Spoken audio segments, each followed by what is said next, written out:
Hello, I am Jose Antonio, your Blender teacher. And in today's lesson, I'm gonna show you two different methods to put texture in your objects.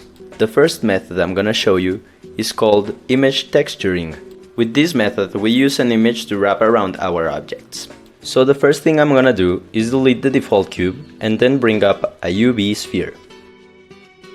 I am gonna right click on it and press the button Shade Smooth. I'm gonna go to my material properties and click New. This creates a surface on the object called Principled BSDF. Remember to click on the Render Preview sphere.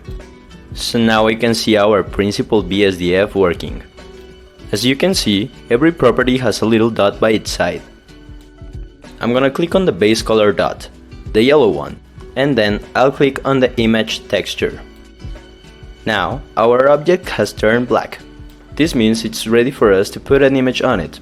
I go to my image texture property and press open.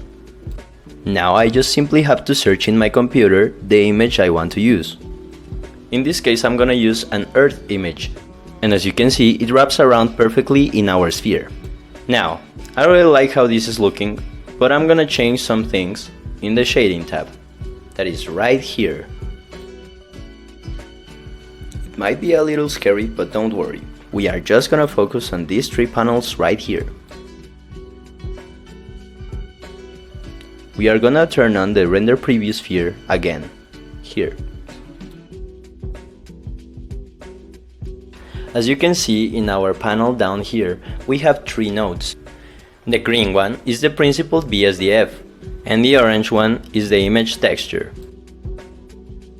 Right now it's looking pretty good, but I want it to react to the light. For that, I need another node. So I'm gonna click on Add, I go to Vector, and now I'm gonna add the displacement node. Now I am going to connect the displacement to the material output, like this. And then the normal of the displacement to the color of our image.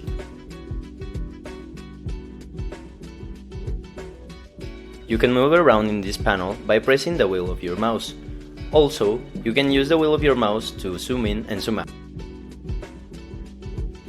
In the displacement node, I decided to put the height on 1, the mid-level on 0.090, and the scale to 0.56.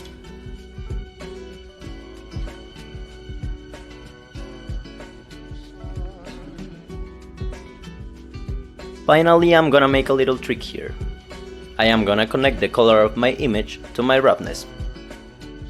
Now the water areas of my earth look glossier, and the land areas look rough.